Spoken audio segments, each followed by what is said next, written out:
नमस्कार दोस्तों, आपके अपने चैनल मिस्टर स्वासर में आपका स्वागत है।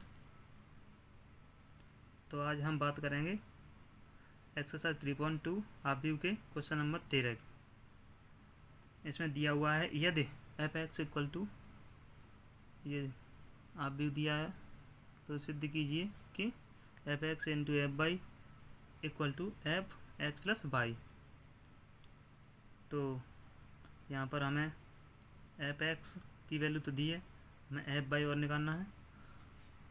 तो यहाँ पर हम एफ वाई और निकाल लेते हैं। सबसे पहले तो एफ एक्स दिया है उसको लिख लेते हैं। इसके बाद हम एफ वाई लिख लेंगे, एफ वाई। तो यहाँ पर हमें एंगल में वाई करना है बस एक्स की जगह पे। तो cos y minus sine y 0, sine y cos y 0, 0, 0, 1। अब हम इस क्वेश्चन की LHS भाग को हल करेंगे। तो यहाँ पर हम लिख लेंगे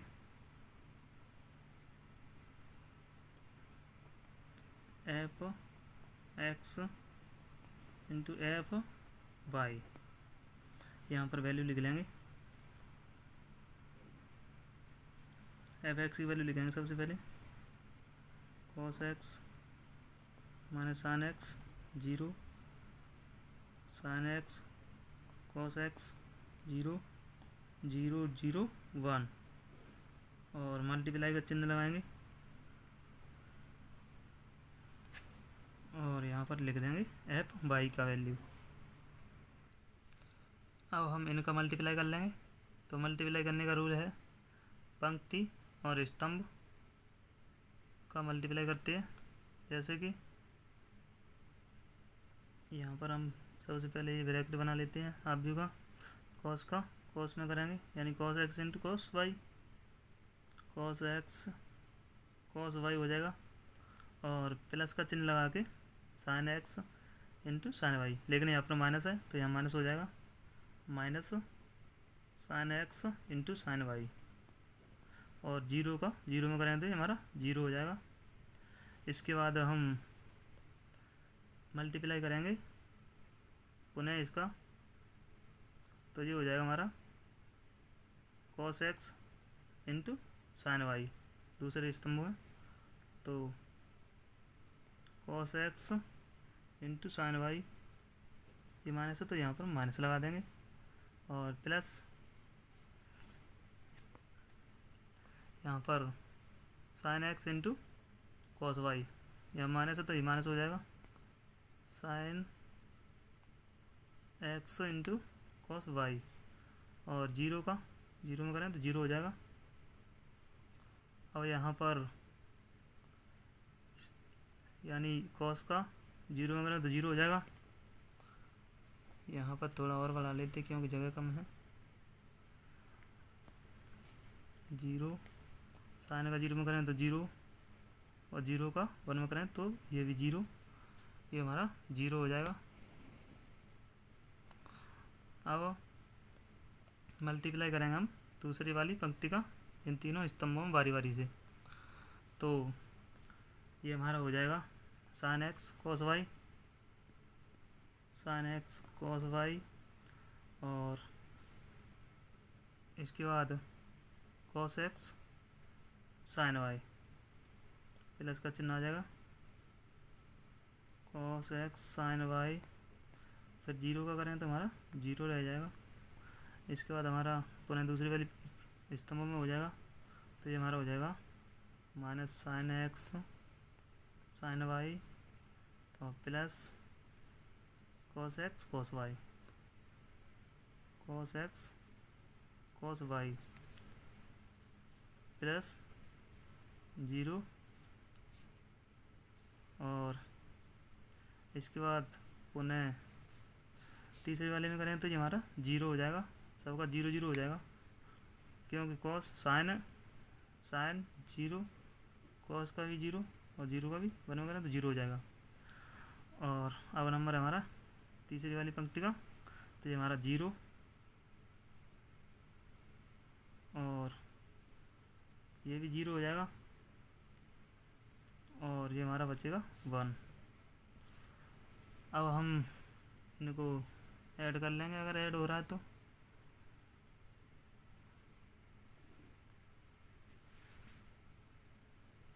तो ये हमारा हो जाएगा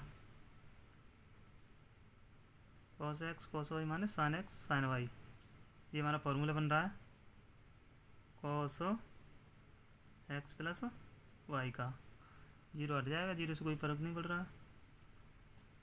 अब ये हमारा इधर माइनस कॉमन ले लेंगे,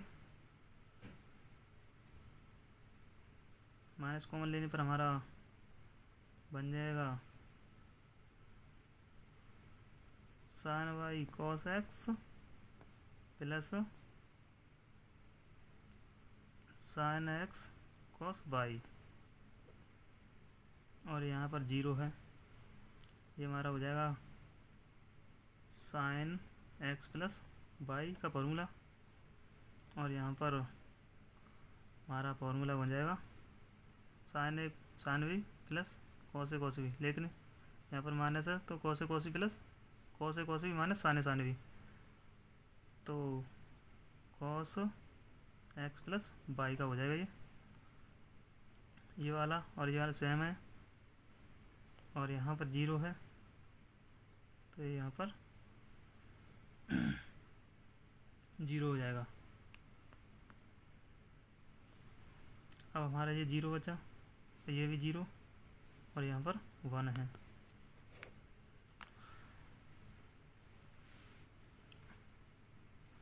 अब इसको हम पुनः लिख देंगे एक बार, तो cos x प्लस वाई ये हमारा हो जाएगा माइनस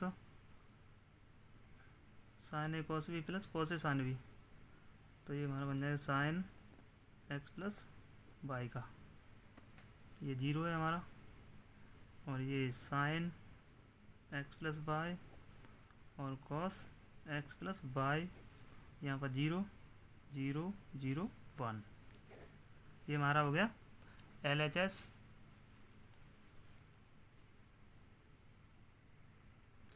इसके बाद हम निकालेंगे RHS पद जो दिया है हमारा f x प्लस वाई। तो हमें केवल एंगल चेंज करना है यहाँ पर हमें। जैसे हमें यहाँ पर cos x दिया है, sin x दिया है, तो यहाँ पर हम x प्लस वाई निकालना, तो यहाँ एंगल x प्लस वाई हो जाएगा x की जगह पर। तो यहाँ पर हम लिख रहे हैं हमारा दिया था cos और एंगल हमारा बन रहा है x प्लस वाई, तो इधर x प्लस वाई हमें लिख देना है minus sine x plus y, और इधर 0 है तो 0 और इधर लिख देंगे हम साइन x प्लस वाई, और यहाँ पर cos x प्लस वाई, यहाँ पर 0, यहाँ 0 0 1। और हमारा जो अभी वैल्यू निकल के आया था वो भी इसी के समान है, अतः हम कहते हैं कि LHS इक्वल टू RHS, दोनों पक्ष समान है, अतः हमारा ये क्वेश्चन सिद्ध हुआ। क्वेश्चन नंबर 14 का पहला है, ये हमें दर्शाना है कि इन दोनों अवयवों का गुणनफल इन दोनों अवयवों के गुणनफल के बराबर नहीं है। तो सबसे पहले हम एक पक्ष को हल कर लेते हैं जो कि LHS दिया हुआ है, इसका मल्टीप्लाई कर देंगे तो ये हो जाएगा हमारा 5 2 या 10 और माइनस 1 का 3 में करें तो माइनस के 3 हो जाएंगे, और पुनः 5 बन 5 और माइनस 1 का इसमें करें तो ये माइनस का 4 हो जाएगा। और इसके बाद है ये 6 2 या 12 माइनस 7 या 24, यहाँ पर प्लस हो जाएगा क्योंकि यहाँ पर प्लस की वैल्यू है, और 21 6 बन जाए 7 4 28 ऐड कर लेंगे 7 33134। इसके बाद हम RHS पच को हल कर लेंगे। 2134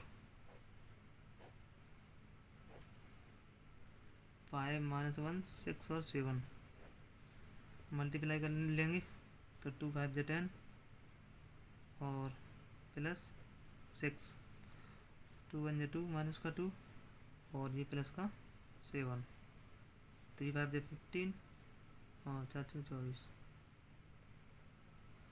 और 3 1 3 प्लस 7 28। ये हो जाएगा 16, ये हो जाएगा 5 39 और ये हमारा 25।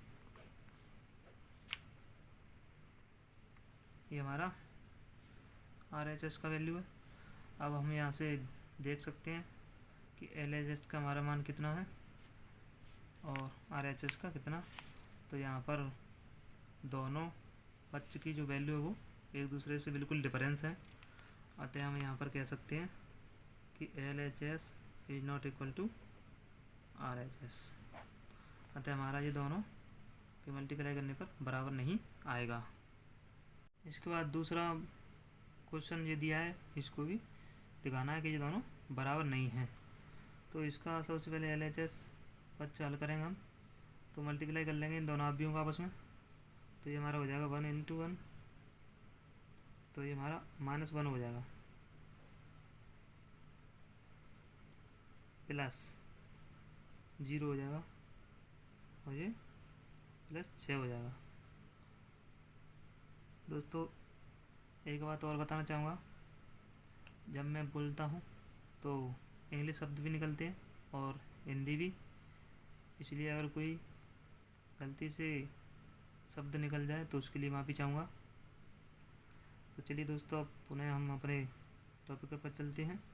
इसके बाद हम पहली पंक्ति का दूसरे स्तंभ में मल्टीप्लाई करेंगे, तो ये हमारा हो जाएगा 1 × 1, तो 1, 2 × 2 तो -2, 3 × 3 तो 3 प्लस का ये 9। इसके बाद हम पुनः इसमें चलेंगे, तो ये हमारा 0 और -2, 2 का 1 में तो +2 हो जाएगा ये, और 3 4 12। इसके बाद दूसरी पंक्ति का चलेंगे, तो यहाँ पर 0 और इसका करें 0 और ये भी 0। इस प्रकार हम पुनः इसमें कर लेंगे और दूसरी वाली में कर लेंगे। हमने मल्टीप्लाई कर लिया है। अब हम इनको कैलकुलेशन करेंगे, तो ये हमारा हो जाएगा 5 और ये हो जाएगा 9 10, 10 में से 2 है तो 8 और ये हो जाएगा हमारा 14। ये हमारा 0 और ये हमारा -1 होगा और यहाँ पर 1 होगा और ये -1 यहाँ पर कट हो जाएगा, ये 0 हो जाएगा तो यहाँ पर 1। ये हमारा LHS का मल्टीप्लाई आ गया है। इसके बाद हम RHS को सॉल्व करेंगे। ये RHS 5 है तो इसका मल्टीप्लाई कर लेंगे आपस में, तो ये हमारा हो जाएगा -1 +0 +0। इसके बाद पुनः दूसरी स्तंभ में पुनः मल्टीप्लाई कर लेंगे, तो ये -2 +1 +0। पुनः इसमें कर लेंगे तो -3 +0 +0। इसके बाद पुनः ये कर लेंगे, तो ये हमारा 0 और ये भी 0 हो जाएगा और ये भी 0 ही हो जाएगा। पुनः दूसरे स्तंभ में तो 0 -1 +0। तीसरे वाले स्तंभ में दूसरी वाली पंक्ति का, तो 0 0 प्लस 0। और अब इसका नंबर है तीसरी पंक्ति का, तो ये हो जाएगा हमारा 2 plus 0 plus 4, 2 4 plus 3 plus 4, 2 3 6 plus 0 plus 0। ये हमारा मल्टीप्लाई आ गया है। अब हमें इसको यहाँ पर कैलकुलेशन करके लिख देंगे, तो हमारा -1, ये हमारा -1 आएगा, ये हमारा -3 आएगा, और ये हमारा 0, ये -1 0 6 11 और ये 6। ये हमारा इसका आंसर बन रहा है। तो यहाँ पर हमारा ये दायां पक्ष सॉल्व हो चुका है। अब हम देखेंगे कि हमारा जो बायां पक्ष है और दायां पक्ष है वो इक्वल है या नहीं। तो हमें स्पष्ट दिखाई दे रहा है कि दोनों का प्रत्येक अवयव नहीं मिल रहा है। अतः हम यहाँ पर लिख सकते हैं LHS is not equal to RHS। इस प्रकार हमारा ये प्रूव्ड हो चुका है।